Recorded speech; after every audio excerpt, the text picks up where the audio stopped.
নমস্কাৰ আপোনালোক সকলোকে পুনৰবাৰ স্বাগতম জনাই মজিদ বন্ধুসকল পলকতে চাওক আজি 9টা গুৰুত্বপূৰ্ণ খবৰ। প্ৰথমটো খবৰ 9 জুন অৰ্থাৎ কাইলৈ পুনৰ প্ৰধানমন্ত্ৰী ৰূপে শপত ল'ব নৰেন্দ্ৰ মোদীয়ে।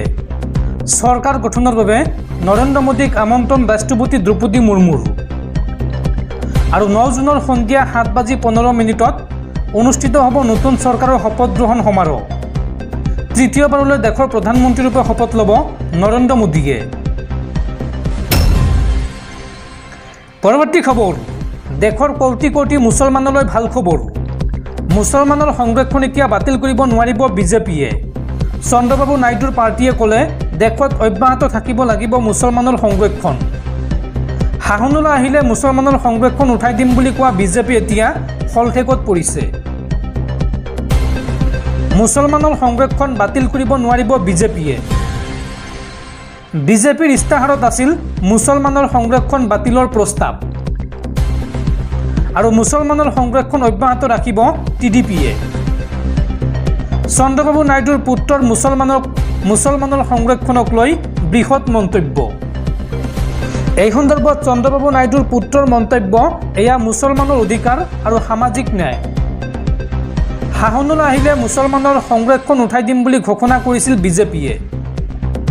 নিৰ্বাচনী প্ৰচাৰত অমিত শ্বাহৰ পৰা হিমন্ত বিশ্ব শৰ্মালৈকে সকলোৱে এই ঘোষণা কৰিছিল। আৰু এতিয়া একক সংখ্যাগৰিষ্ঠতা নাপাই শলঠেকত পৰিছে বিজেপি দল।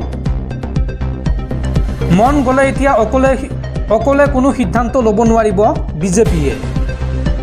সিদ্ধান্ত সলনি নকৰে চন্দ্ৰবাবু নাইডুৱে। অন্ধ্ৰপ্ৰদেশত বৰ্তমানো অব্যাহত আছে মুছলমানৰ সংৰক্ষণ। আৰু এই সংৰক্ষণ আগলৈও চলি থাকিব বুলি ঘোষণা টিডিপিৰ। পৰৱৰ্তী খবৰ পুনৰ ঋণ ল'ব হিমন্ত বিশ্ব শৰ্মা নেতৃত্বাধীন ৰাজ্য চৰকাৰে। পুনৰ নাবাৰ্ডৰ পৰা 634 কোটি টকাৰ ঋণ লোৱাৰ সিদ্ধান্ত ৰাজ্য চৰকাৰৰ। মুখ্যমন্ত্ৰী ডক্টৰ হিমন্ত বিশ্ব শৰ্মাৰ কেবিনেটে বৃহস্পতিবাৰে পুনৰ নাবাৰ্ডৰ পৰা 634 কোটি 35 লাখ টকাৰ ঋণ লোৱাৰ সিদ্ধান্ত গ্ৰহণ কৰে। ৰাজ্যৰ আন্তঃগাঁথনি উন্নীতকৰণৰ নামত কেবিনেটে এই ঋণৰ প্ৰস্তাৱত অনুমোদন জনায়। ৰাজ্য চৰকাৰে ইয়াৰ পূৰ্বে যোৱা 4 এপ্ৰিলত 1000 কোটি টকা, 30 এপ্ৰিলত 1000 কোটি টকা আৰু 28 মে'ত 1000 কোটি টকাৰ ঋণ লৈছিল। চৰকাৰখনে চলিত বিত্তীয় বৰ্ষ আৰম্ভ হোৱাৰ পৰা বৰ্তমানলৈকে 4বাৰকৈ ঋণ ল'বলগীয়া হৈছে। ঋণৰ ওপৰত ঋণ লৈ ৰাজ্যখনক অৰ্থনৈতিকভাৱে কোঙা কৰি পেলাইছে মুখ্যমন্ত্ৰীয়ে। ইয়ে বিজেপি চৰকাৰৰ আমোলত অসমৰ অৰ্থনীতিৰ লাওলোৱা অৱস্থা উদঙাই দিছে। আজি এক প্ৰেছ বিজ্ঞপ্তিযোগে এই অভিযোগ উত্থাপন কৰে আম আদমি পাৰ্টীৰ ৰাজ্যিক সভাপতি ডাক্তৰ ভৱেন চৌধুৰীয়ে।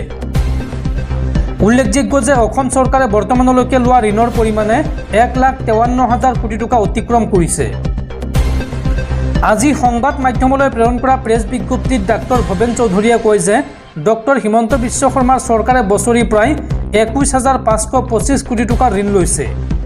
অসমক দেশৰ 5খন উন্নত ৰাজ্যৰ তালিকাত অন্তৰ্ভুক্ত কৰিব বিচৰা মুখ্যমন্ত্ৰীক আমাৰ প্ৰশ্ন।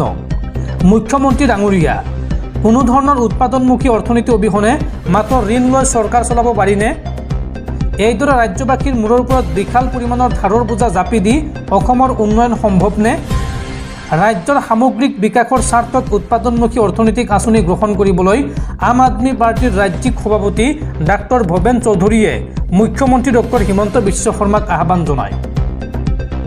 উল্লেখযোগ্য যে ৰাজ্যৰ গড়কাপ্তানি, জলসম্পদ আৰু মহিলা সবলীকৰণ আৰু শিশু কল্যাণৰ ক্ষেত্ৰত আন্তঃগাঁথনি উন্নীতকৰণৰ নামত নাবাৰ্ডৰ পৰা ঋণ লোৱাৰ সিদ্ধান্ত গ্ৰহণ কৰিছে মুখ্যমন্ত্ৰী ডক্টৰ হিমন্ত বিশ্ব শৰ্মাই। বন্ধুসকল, তাৰপিছত 4 নম্বৰ খবৰটো জনোৱাৰ আগতে আপোনালৈ এটা সৰু ৰিকুৱেষ্ট, যদি তেওঁলোকে এইটো ভিডিঅ'ত লাইক কৰা নাই তেন্তে প্লিজ এটা লাইক কৰি দিয়ক। আৰু এনেকুৱা ধৰণৰ নতুন নতুন ভিডিঅ' পাবলৈ চেনেলটো ছাবস্ক্ৰাইব কৰি কাষত থকা বেল আইকনটো প্ৰেছ কৰি ৰাখক। পৰৱৰ্তী খবৰ বিজেপিৰ নৱনিৰ্বাচিত সাংসদ তথা বলিউড অভিনেত্ৰী কংগনা ৰানাৱটক বিমানবন্দৰত চৰিওৱা CISFৰ মহিলা কনিষ্টবল কুলবিন্দৰ কৰক নিলম্বনৰ পাছত এইবাৰ গ্ৰেপ্তাৰ কৰা হৈছে। আৰু তাৰ পিছতে এইবাৰ কুলবিন্দৰ কৰৰ কাষত থিয় হৈছে বলিউডৰ সংগীত শিল্পী বিশাল দাদলানী। কংগনা ৰানাৱটক চৰিওৱা CISFৰ মহিলা জোৱানগৰাকীক এইবাৰ চাকৰিৰ প্ৰস্তাৱ দিছে বলিউডৰ সংগীত শিল্পী বিশাল দাদলানীয়ে। লগতে এইবাৰ মহিলা কনিষ্টেবলগৰাকীৰ কাষত থিয় হৈছে দেশৰ কেইবাটাও কৃষক সংগঠন। কৃষক সংগঠনৰ হুংকাৰ, মহিলা কনিষ্টেবলগৰাকীয়ে উচিত ন্যায় নাপালে তীব্ৰ প্ৰতিবাদৰ হুংকাৰ দিছে। আৰু এই প্ৰস্তাৱত বা এই সন্দৰ্ভত 9 জুন অৰ্থাৎ কাইলৈৰ দিনটোত এক বিশাল প্ৰতিবাদী কাৰ্যসূচী হাতত লৈছে দেশৰ কেইবাটাও কৃষক সংগঠনে।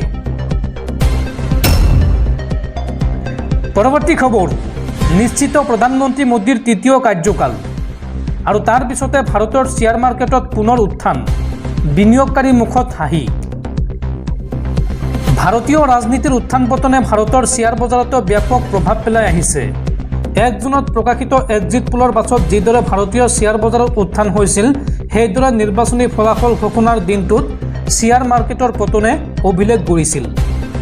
কিন্তু তৃতীয়বাৰৰ বাবে পুনৰ NDAৰ চৰকাৰ গঠন নিশ্চিত হোৱাত পুনৰ শ্বেয়াৰ মাৰ্কেটত উত্থান হোৱা পৰিলক্ষিত হৈছে। 4 জুনত অভিলেখ সংখ্যক হাৰত লোকচান হোৱাৰ পাছত মূৰে কপালে হাত দি থকা বিনিয়োগকাৰীসকলে শুকুৰবাৰে বজাৰৰ আৰম্ভণিতে কিছু আশাৰ ৰেঙনি দেখিবলৈ পায়। শুকুৰবাৰে বজাৰৰ আৰম্ভণিৰ পৰাই সূচক আছিল ঊৰ্ধ্বমুখী। এনে পৰিস্থিতিত বজাৰ বিশ্লেষকসকলে এই কথা স্বীকাৰ কৰিছে যে সেন্সেক্স আৰু নিফটি বহু ৰাজনৈতিক সমীকৰণৰ ওপৰত আধাৰিত। আজিৰ দিনটোত যেতিয়া NDA চৰকাৰ তৃতীয়বাৰৰ বাবে গঠন নিশ্চিত হয়, তাৰ পাছতে শ্বেয়াৰ মাৰ্কেটত জোৱাৰ উঠিবলৈ আৰম্ভ কৰে। সেন্সেক্সত 1618 পইণ্টৰ পৰা ঊৰ্ধ্বমুখী হৈ 74693 পইণ্টত বন্ধ হৈ গৈ নিফটি বৃদ্ধি পায় 468 পইণ্ট। দিনান্তত নিফটি সূচক হৈ গৈ 23290 পইণ্ট। 4 জুন মঙলবাৰ লোকসভা নিৰ্বাচনৰ ফলাফল ঘোষণা আৰম্ভ হোৱাৰ লগে লগেই দেশৰ শ্বেয়াৰ মাৰ্কেটত পতন আৰম্ভ হৈছিল। কিন্তু বুধবাৰে পুৱাৰে পৰা পৰিস্থিতি কিছু উন্নত হয়, কাৰণ তেতিয়ালৈকে এই কথা প্ৰায় নিশ্চিত হৈছিল পুনৰ NDAৰ চৰকাৰ গঠন হ'ব দেশত। শুকুৰবাৰে NDAৰ বৈঠকৰ পাছতে পুনৰ নৰেন্দ্ৰ মোদীৰ নেতৃত্বত চৰকাৰ গঠন সম্পূৰ্ণ নিশ্চিত হোৱাত শ্বেয়াৰ মাৰ্কেটত উত্থান ঘটে আৰু বিনিয়োগকাৰীসকলৰ মুখলৈ হাঁহি বিৰিঙি আহে। পৰৱৰ্তী খবৰ, দেশত পুনৰ আন এক চাঞ্চল্যকৰ ঘটনা। এইবাৰ ভুৱা আধাৰ কাৰ্ড দেখুৱাই সংসদ ভৱনত প্ৰৱেশৰ চেষ্টা। ঘটনা সন্দৰ্ভত গ্ৰেপ্তাৰ 3 যুৱকক। নতুন সংসদ ভৱনত ভুৱা আধাৰ কাৰ্ড দেখুৱাই আৰক্ষীৰ জালত পৰিল 3জনকৈ যুৱক। CISFে তেওঁলোকক গ্ৰেপ্তাৰ কৰি দিল্লী আৰক্ষীক গতাই দিয়ে। সূত্ৰ অনুসৰি কাছিম, মনিক আৰু ছয়ব নামৰ যুৱক 3জনে সংসদ চৌহদত নিৰ্মাণ শ্ৰমিক হিচাপে কাম কৰি আছিল। বৃহস্পতিবাৰে শ্ৰমিকসকলৰ পৰিচয় পত্ৰৰ নিয়মীয়া পৰীক্ষণৰ সময়ত 3জন যুৱকৰ পৰিচয় পত্ৰ দেখা পাই সন্দেহ উপজে CISFৰ জোৱানসকলৰ। আৰু পৰীক্ষাৰ অন্তত দেখা গ'ল যে 3জন যুৱকে ভুৱা পৰিচয় পত্ৰ ব্যৱহাৰ কৰি সংসদ চৌহদত কাম কৰি আছিল আৰু লগে লগে যুৱক 3জনক আটক কৰি দিল্লী আৰক্ষীক গতাই দিয়ে। এতিয়া প্ৰশ্ন হৈছে, ভুৱা পৰিচয় পত্ৰ লৈ সংসদত প্ৰৱেশ কৰিবলৈ চেষ্টা কৰিছিল নেকি এই 3জন যুৱকে? ইয়াৰ আঁৰত ডাঙৰ ষড়যন্ত্ৰ আছে নেকি? এইবোৰ কথাক লৈ ইতিমধ্যে তদন্ত আৰম্ভ হৈছে।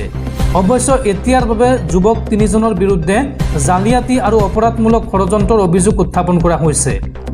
মন কৰিবলগীয়া যে যোৱা 3 মে'ত সংসদ ভৱনৰ নিৰাপত্তাৰ দায়িত্ব সম্পূৰ্ণৰূপে CISFৰ হাতত অৰ্পণ কৰা হয়। নিৰাপত্তা পৰিৱৰ্তনৰ মূল কাৰণ আছিল 23 ডিচেম্বৰত সংসদত সংঘটিত আক্ৰমণ। সেইদিনা অধিৱেশনৰ সময়ত 2জন অচিনাক্ত যুৱকে সংসদত প্ৰৱেশ কৰিছিল আৰু কোনোৱে একো গম পোৱাৰ আগতেই সংসদৰ বেলকনিৰ পৰা জঁপিয়াই নামি আহিছিল তেওঁলোকে ধোঁৱাৰ বোমা বিস্ফোৰণ কৰিছিল সংসদত আৰু সংসদৰ ভিতৰত আতংকৰ পৰিৱেশৰ সৃষ্টি কৰিছিল সেই যুৱককেইজনে। আৰু ইয়াৰ পিছতেই সংসদৰ নিৰাপত্তাক লৈ প্ৰশ্ন উত্থাপন হ'বলৈ ধৰে। ইয়াৰ পিছত নিৰাপত্তাৰ দায়িত্ব CISFৰ হাতত অৰ্পণ কৰা হয়।